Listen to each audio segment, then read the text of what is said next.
Hello, everyone. I'm Ellen, And I'm Alyssa. and this is the podcast 2024 Our Story. Today, we're planning to do something a little bit different than what we've done in the past because so much has been going on in the US and in the world recently. Today, we'll be talking about some current events. And one of the things that has been really big in the news recently is hate crimes against Asian American or the AAPI community. Melissa, how are you feeling about that? Yeah, I think it's definitely been an emotional time, right? Being Chinese and white personally, and being able to kind of talk about it with my friends and with my mom too about how they're feeling. Just, I don't know, it's something where you already kind of know that it's prevalent and it's happening, but until you really put a label on it, it doesn't feel as strong. I feel like being able to say that there is an increase of hate crimes against the AAPI community is something that's really important to say. And yeah, I just think it's been happening for a while, but I just feel like lately it's good that we're taking this step towards actually labeling it and thinking about it more, and so we can actually do something about it. So just a very emotional time for everybody. I think it didn't necessarily hit me until like the day before I had my chem test, and after I couldn't really think about it by that point. And I don't know, I feel like it's been difficult just because I feel so connected to it, just because it could be me or it could be my family members. Mm-hmm. And the fact that like my mom was supposed to go up to San Francisco to go meet with coworkers because one of her coworkers is moving to a new job, and we had a whole family conversation about whether it was safe for her to go up there at all, just because it wasn't just Georgia, it's everywhere. And I think that conversation was really personal to me. But I don't know, I feel like it's hard for me necessarily to comprehend everything because I'm not in that space. I'm not with the Georgia shootings that happened on March 16th. I'm not directly impacted by those effects because I'm not in the space where it occurred. And, it's kind of that survivor's guilt of I'm here, but how am I supposed to feel bad and worried when someone else has just passed away? So that's challenging. Yeah, definitely. I do feel like it feels really close, but also location wise, kind of reading about it in the news that it happened in Atlanta, which we're in the Bay Area, right? So that's pretty far away. It seems far away enough where you think it's almost really surreal, like you can't really process that it actually happened. I do think though that it's crazy that we're in the Bay Area, where there are like a lot of different cultures here, and there is a good amount of like diversity here compared to other places in the US, but there is still so much hate crime against Asian Americans, which is crazy to me because it almost feels like we're or like I used to think of us kind of like in a bubble because we do have so much diversity, right? Compared to like we're not in some other place in the country where there just really aren't that many Asian Americans. So it's really crazy to think that, I mean, my mom told me when I was going out with my friend to like stay away from big cities, right? And to be really careful. And it's crazy to think that now every single time like I go out with my friends, a lot of my friends are Asian Americans. So it's crazy to think that like things like that can happen to them. And it's also, I mean, it has happened in the past. Like I have people really close to me who have already, like in the very beginning of when COVID started, I don't want to talk about it too much just because it's like really personal, but they were kind of discriminated against or like hurt in some way. So it's almost like this idea of like this bubble with diversity and just having so many Asian Americans living in this area. It's almost like it's just like all of a sudden popped, and it just nowhere really feels safe anymore, even though you see people like you. Like, I think that's something that's really great about this area, is that I can walk around and I see people who do look like me and who share similar backgrounds to me. So I think that that is just really surreal at this point. And it's, yeah. Yeah, definitely. I remember growing up, I was never worried personally about being discriminated against just because I went, like we've talked about, I went to a really small private school where it was the main population was Asian. And like even growing up, I think my parents did a really good job of protecting my sister and I from having to face those issues, which I mean has been beneficial and has been interesting to deal with now that there's so much going on and you have to be aware of it. But yeah, I remember at the beginning of the pandemic, I follow Next Shark on Instagram, which is a Asian American news source. And I remember seeing a story about an attack on an elderly Asian American woman in my city. And granted, it wasn't the area of my city that I was in, but it was surreal to think that that was happening because I had thought of my community as being so accepting for so long, or not necessarily discriminatory. That's the word. Um, but yeah, it's definitely the pandemic has, or I guess with everything that's been going on in the pandemic, there is so much that has changed my perspective on these issues and the community that I live in, and just I guess the country that we live in as well. Because I think I was talking to my core professor about this too, and one thing that stood out to me that she said was that these issues are the issues of Black Lives Matter and the hate crimes against Asian Americans aren't separate; they're connected, and it goes back into the history of the U.S. for so long. It's just they haven't been brought up in so long that we don't know, and we had like it's important to educate ourselves on that, which I mean that's something that I plan to write about in my next core paper, which is really exciting that we're able to discuss these current issues in our classes. But it's very mind-opening for me, at least. Yeah, for sure. I recently had a conversation about the fact that, again, I touched on this a little bit, I think, before, but these just hate crimes or discrimination against the Asian American community or even the Black community, like, this isn't something new. Like, it's not like all of a sudden because of 2020, like, all of this is happening. I mean, to some degree, it's like a little bit because people, at least for COVID, people use that as like an excuse, discriminate or hurt people of the Asian American community.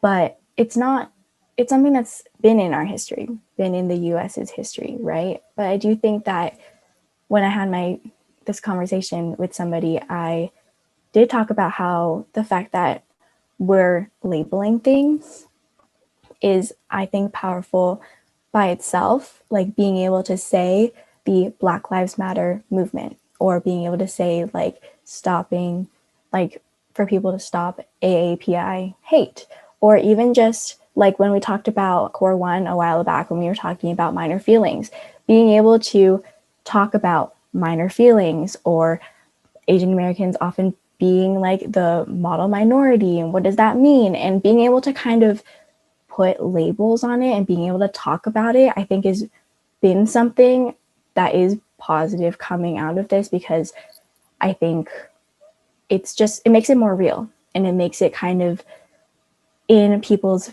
faces in a way that's like, you can't ignore this. You kind of have to start having these conversations, and it doesn't matter if you're not in, if you're not a part of the Asian American community, right? Or you're not a part of the Black community. It's important to talk about this. So I do think that that is something that is beneficial that's come out of this. And I think that maybe it's just me trying to think about something kind of positive during this time, but I do think that that's something that I've been kind of focusing on lately, to kind of wrap my head around it and to start being able to talk about it openly with people. Definitely. Have there been any other ways that people around you have been able to support you or help you feel like you were supported during this time? I think during this time for me, being both Chinese and white, I've been primarily trying to support people closest to me who are just like they're not part white too, you know, so going outside's scarier for them. So I think for me, it's been mostly trying to support them and see how they feel about things. Aside from supporting my friends and my family, before 2020, I wasn't as comfortable with having difficult conversations about things like race and discrimination.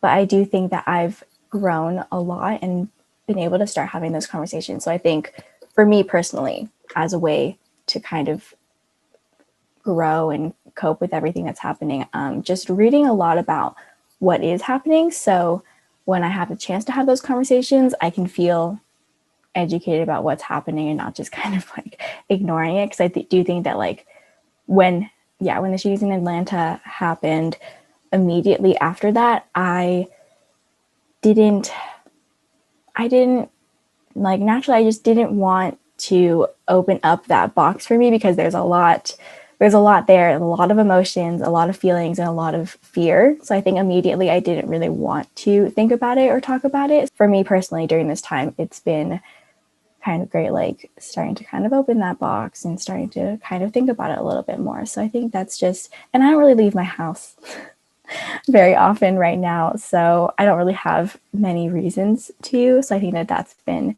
a way for me to kind of not feel as scared because I am still, like, I haven't been vaccinated. So for me, I like staying home a lot has made it like easier. Definitely. Yeah. I think, have there been, when you're checking in on people, have there been any messages that you have found have been the most supportive or for them? I think I I don't think that I've reached out to my friends quite as much or like that I would like, just because it's it's just so personal, you know. So I've really been talking with my family about it the most. So I do want to start reaching out to my friends just so that they know that I'm there. I think they know that I'm there if they need me, but I think being a little more active in that is something that I will be doing more. I think keeping up with the news and making sure that you're informed is so important, but it's also so hard during this time. I think that's definitely an area that I'm going to try and improve upon in the next week or so, and try, which, or not just the next week, in the future as we see it. I think for so long, as a student journalist, both of us, it's so easy to think that you're up to date with everything because you're in a newsroom and you're trying to hear about everything. But yeah, I think there's also just so much to process, and sometimes when you see information that you're just like, I can't deal with this right now. It's also about knowing how much time you need to give yourself before you can go ahead and then make sure you're fully informed on the information. Yeah, definitely. I think kind of reading the news is really difficult, I think, at this time. Also, just for me at least, most social media platforms too, I do follow some kind of news source. And so seeing it everywhere it's great because I get to learn and I get to know what's happening, but it can be difficult. It's important to stay up to date, but also I think taking a mental break or like an emotional break just is really important. I think everyone could use it at this time. With everything that's happening, there's just so much to process. So I think just like not, I think also it's important to stay up to date and it's important to keep growing and to keep learning. But I think that taking time for yourself in this time is also very valuable because you don't want to push yourself too hard because everybody right now, I feel like, is learning in some way or changing in some way, especially since we're in college and it's our first year of college. This is a time in our lives when we're supposed to be changing regardless of everything that's happening. But we're doing it in a time that we're online, we're disconnected from the community, and so many movements and just heartbreaking things on the news. It's hard to process. So I think just like to whoever is listening, if you need to take a mental break or an emotional break, it's completely valid, and just having a safe space to talk about it with friends or family or professors or whoever you trust is also a great thing to do at this time. But yeah, that's it for me. But I was wondering for this week, not just this week, but maybe this week and last week, have your professors, other than that one professor that you were talking about, have your professors talked about the shootings in Atlanta? Have they talked about the hate crimes against Asian Americans? I'm curious because I do know that I saw something that was, I think, script related, where they were asking whether professors are talking about it. That's a good question. I don't believe that any of my professors have talked about it. I think it's difficult. It was difficult to talk about it in chem this week because we only met once. Mm-hmm. But we did meet last week. We didn't talk about it then. Same thing with bio. What other classes am I taking? Spanish, we have not. And then core, my professor brought it up really quickly. I talked to her personally one-on-one. And that's when I had my conversation with her about it. That was during office hours. And I mean, it actually would be very comforting if any of them checked in with students and made sure that they were okay. Have any of your professors talked about it in class? I've talked about it. I don't think I really talked about it in my Core 2 class a lot, actively talked about it, but my professor did bring it up. We are oddly for my core classes, somehow the oh my gosh, what's it called? The class plan, the syllabus.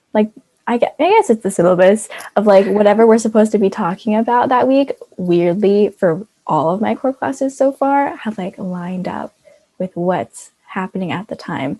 It's a little creepy. A little creepy, but you can see into the future. They know what they want to address. Yeah, I don't know. That's really good though, too. At the same time, you're able to address those current events in class. That's true. It's more of for Core 2, again, I'm taking performances of identity. So we've been talking about a lot of different performances, whether it's plays, operas, musicals, all kinds of different things. But this week, I think, and last week a little bit, we've been talking about, we talked about this opera called Madame Butterfly, and we've been talking about the Orientalist and things, and the Orient in quotes. And so because we've been having conversations about more of the history, I think, of the Western point of view of different Eastern cultures and specifically Asian cultures, just kind of thinking about that. We've kind of touched on it, my teacher mentioned it, but other than that, my professors have not really brought it up, which I understand that we are in classes biology, and I have English and different things, right? It's hard to kind of talk about it as a part of the class, but I am a little bit disappointed that teachers haven't kind of, I don't want to say made an effort, but it's kind of,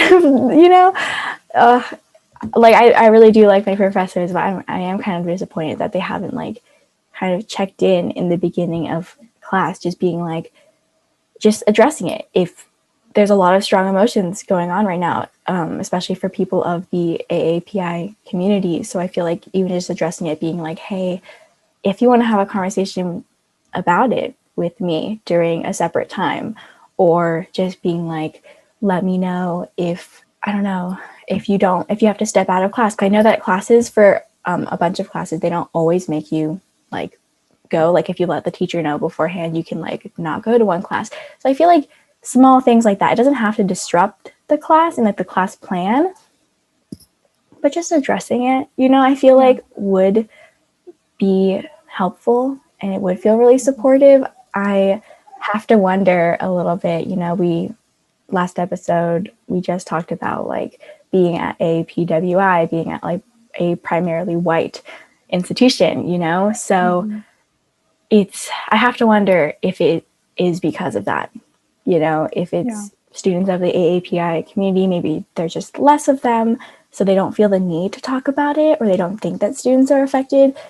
But that has been a little bit eye-opening for me. Yeah. You had mentioned the part where it would be nice if professors at least said something about like you can step out of class if you need to, or gave that opportunity. And I had attended the SCORE AAPI like open space to just process everything. I attended that space, and one of the things that I started thinking about was how during this time we're all expected to just go to class and act like everything's okay. And it's difficult. I mean, it's definitely difficult for me in some cases. There are just some days like before my chem test where I was just like, I don't want to do this.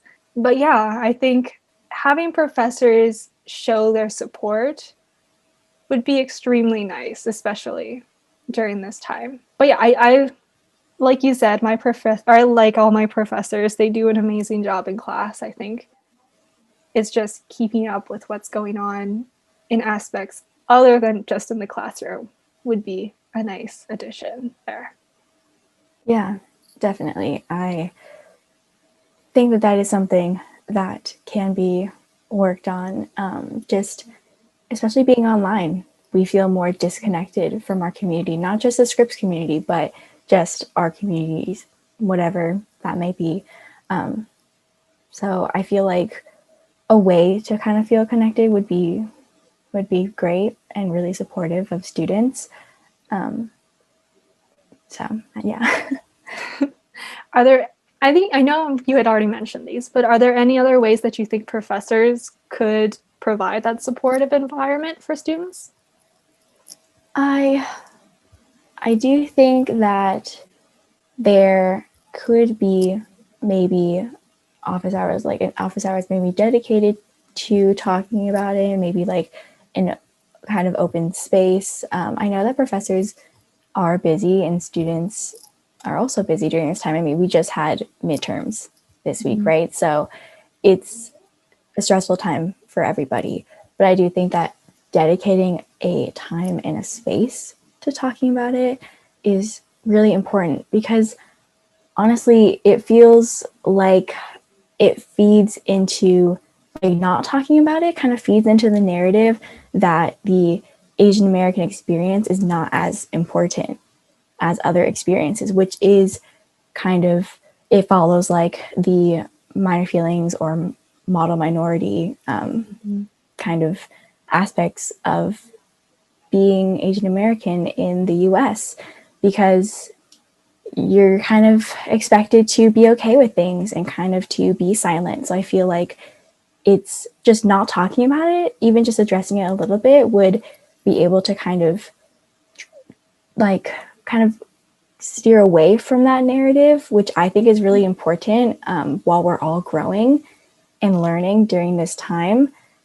So I think I think just something as simple as just mentioning it or giving an open space to talk about it. So I'm super glad that SCORE gave an open space to talk about it. I do think that, kind of looking at the broad picture of everything, I don't think that's enough from the Scripps community, right? Looking at the Scripps community as a whole, I don't think that one open space during like 1 week is going to be enough. So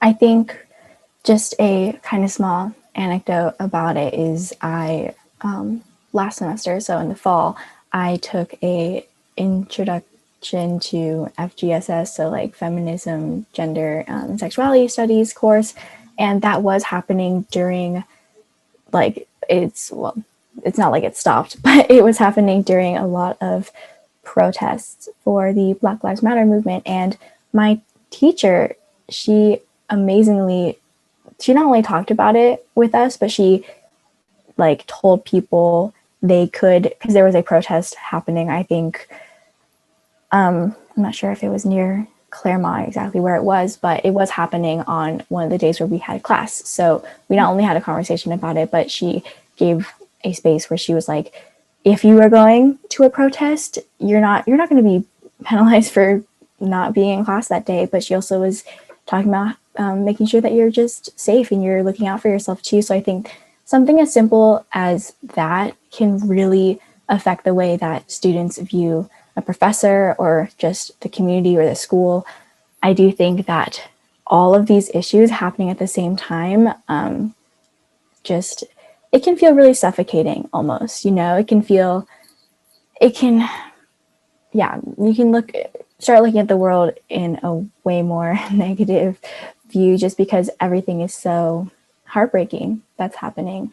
So I do think that kind of having conversations about it and just like working through it is really important. Like just not letting it stay in the air, you know, like not just witnessing all of these horrible things happening and not having conversations about it. So I think that, I just talking to professors, maybe I do think that now I'm curious to go back and see which Scripps account was asking about like what professors weren't talking about the current events. And so that may be something I look into in the future.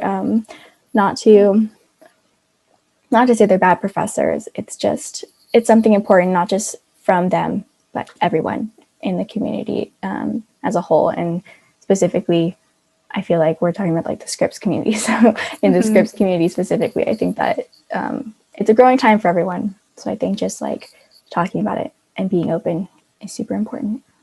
Yeah, definitely. Thank you for listening, everyone. I know this was a different episode than the content we usually put out, but I think it's also important that we address these issues that are going on in the larger community that isn't just specific to Scripps, and kind of outlining the intersection between our smaller Scripps community and what's going on in the outside world. And in the future, we hope that we'll be able to do more of these where we can talk about other issues that are important.